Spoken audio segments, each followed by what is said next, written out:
आमच्या सोबत आहे. जेव्हा पूर्ण देशामध्ये मोदीजीची लाट होती, आम्ही मोदीजीचे भक्त आहोत. आम्ही आहे, त्याच्यात गर्व अभिमान आहे. अरे सगळे आपल्या कुटुंबासाठी करतात. मोदीजींना कुटुंब नाही, मोदीजींना या पुरा भारतमध्ये जे राहणारे लोक आहेत ते त्यांच्या कुटुंब म्हणून ते सेवा करताय. म्हणून मोदीजींचे भक्त आहे आम्ही.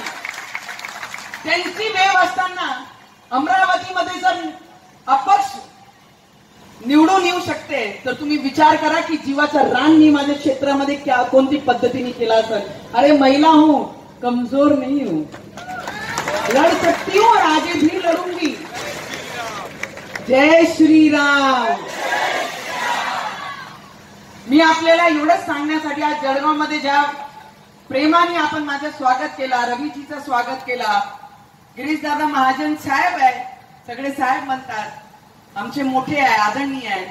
सिनियर लोकांकडनं खूप काही शिकायला असतात. मी तर फक्त सुरुवात केलेली आहे, पण हनुमान चालीसाने मला जे शिकवलं आहे असे मला वाटते की बरेचसे. आपने बोला कि महिलाओं को मारुति की पूजा करनी चाहिए. हमारी मारुति और कोई भी संस्कृति अगर इस देश में कोई सिखा सकता है तो वो महिला ही सिखा सकती है. आज शिक्षक दिवस होता, टीचर्स डे होता. माझी मुलगी आली ती म्हणे की माझी पहिली गुरु माझी आई आहे, म्हणून तुला शिक्षक डेच्या खूप खूप शुभेच्छा आणि आशीर्वाद देते. मी नेहमी मोठ्यांकडून खूप आशीर्वाद आणि प्रेम. मी नेत्यांसारखी राहू शकत नाही, काय माहित, मला झुकण्याची सवय झाली आहे, प्रेम देण्याची सवय झालेली आहे, लोकांमध्ये राहण्याची सवय झालेली आहे, त्यांची सेवा करण्याची सवय झालेली आहे. कारण 11 वर्षापासून अमरावती जिल्ह्यामध्ये लहान बाळही असला 3 वर्षाचा तो नवनीत राणा बहिणी म्हणून मला बोलवते. हा प्रेम मी माझ्या लोकांना दिला. आणि त्याच पद्धतीचा कैलास दादा आणि भारतीताई, कल्पेश आणि हा मित्रमंडळ महाराणा प्रताप, गणेश, हनुमान चालीसाने जी पाठ दिलेली आहे पूर्ण आयुष्यासाठी कधीही कोणी देऊ शकत नाही. रवीजींनी जेही इथे भाषण जेही बोलले, मला तर भाषण देता येत नाही. दादानी आता बोलता बोलता सांगितलं की मी अभिनेत्री होती. दादा अभिनेत्री तो मी होतीच, त्याचा अभिमान सुद्धा आहे. पण जेव्हापासून मी अमरावतीमध्ये आली, सामूहिक लग्नामध्ये लग्न करून लोक 7 स्टार मध्ये लग्न करतात, कोणी 5 स्टार मध्ये लग्न करतात, मोठे मोठे नेत्यांना, मोठे मोठे हिरोईन लोकांना बोलवतात, त्यांचा आशीर्वाद ही गरजेचा आहे. पण मी माझे शेतकऱ्यांचे मुलं, आम्ही ज्यांचे शेतकऱ्यांच्या मुलांना लग्न लावण्यासाठी पैसे नसते, गोरगरीब मुलांना लग्न लावण्यासाठी पैसे नसते, असे 3720 जोडप्यांसोबत आम्ही स्वतःचं लग्न केला. दुसऱ्यांचं लग्न लावणं सोपं असते, पण आपला स्वतः गोरगरिबांसोबत लग्न लावणं त्या मंडपीमध्ये खूप कष्ट असते. कारण सगळ्यांना वाटते की माझं लग्नही चमचमामध्ये झालं पाहिजे, पण ते ना विचार करताना गोरगरिबांच्या मुलांचा विचार करून आम्ही ठरवलं की 5 स्टार 7 स्टार मुंबईमध्ये लग्न नाही करायचं आहे. गोरगरिबांच्या मुलांसोबत त्या मंडपामध्ये लग्न करू. आणि मुलांचे नावही साधनाताई आम्ही सामूहिक स्टेजवर मंचावर केले.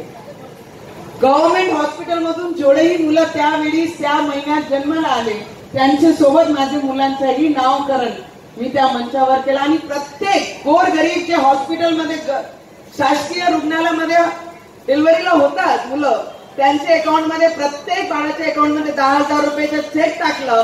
आणि माझ्या मुलांच्या बारसाला खर्च ना करताना त्यांच्या मुलांचे भविष्यासाठी थोडे पैसे मी जेवढे माझ्याकडून जुळले तेवढे मी दिले.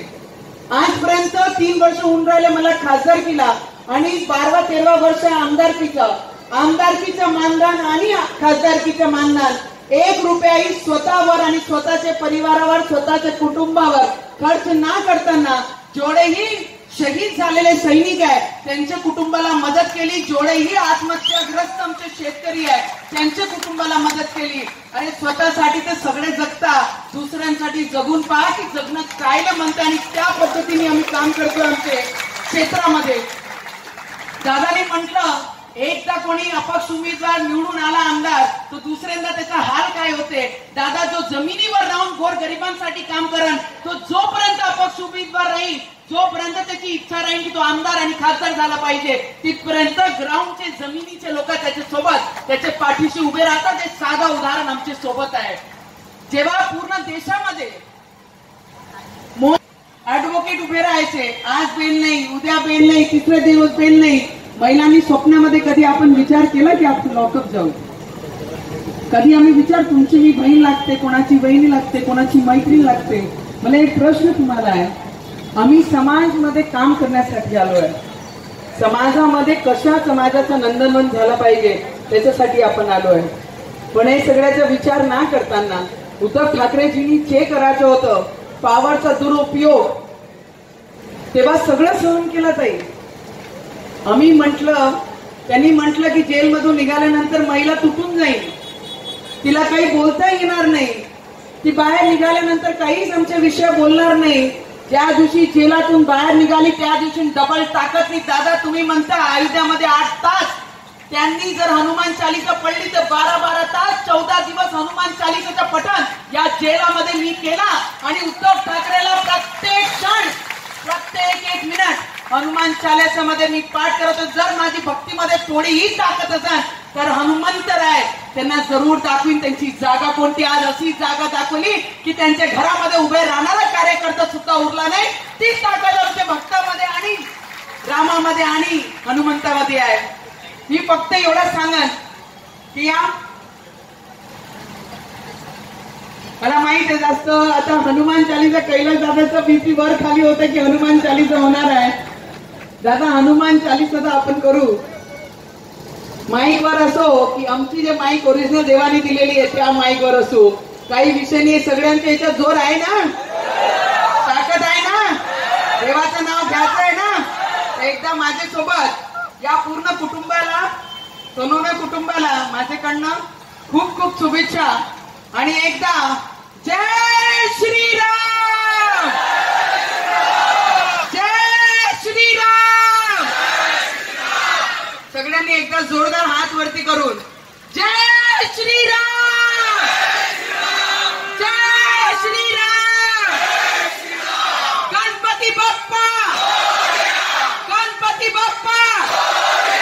सगळ्यांच्या मनापासून खूप खूप धन्यवाद, आभारी आहे. आणि आता आपण हनुमान, मी विनंती केली, रवीजींनी विनंती केली होती आणि आम्ही विनंती केली. म्हणतात ना की सोन्याचे चम्मच आणि सोन्याची ताट भेटलेली, त्यांना आम लोकांची समस्या, गोरगरिबांचे विषय, त्यांचे प्रश्न त्यांना कसे माहित नाही, म्हणून त्यांनी केला नाही. त्यांनी केला नाही म्हणून आम्ही करू त्यांच्या घरासमोर येऊन, तरी त्यांनी केला नाही. आणि त्यांनी आम्हाला धमकी दिली. ते म्हणतात आहे की तुम्ही मुंबईत पाय ठेवून दाखवा, क्या पायाने तुम्ही आल्या त्या पायाने तुम्ही वापस जाए. अरे मैं भी मुंबई की लड़की और विदर्भ की बहू, इतनी कमजोर नहीं. अगर तू शिवसेना वाला है, अगर तू ठाकरे है, उद्धव ठाकरे है, तो मैं भी राणा हूं और मैं विदर्भ की बहू समझकर तुम्हारे में कितनी ताकत और मुझ में कितनी ताकत, अभी आमना सामना तो हो ही जाएगा. और वो किया भी सर हमने.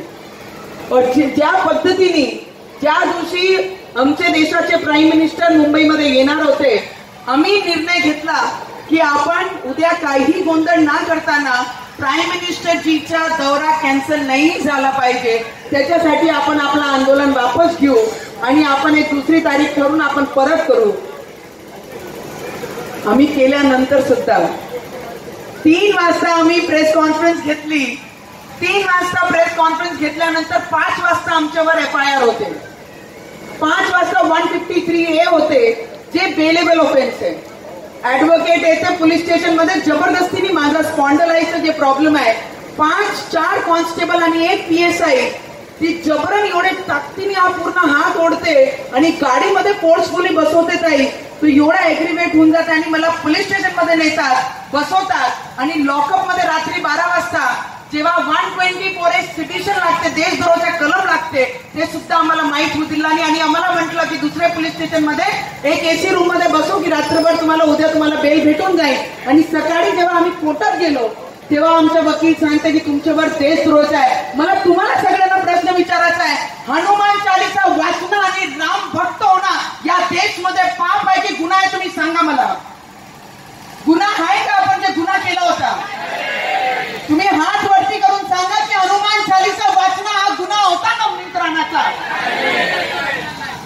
जर हा गुन्हा असता या देशामध्ये हिंदू विचारधारा कधीही सोडली नसती आणि ते विचारधारा उद्धव ठाकरेंनी सोडली.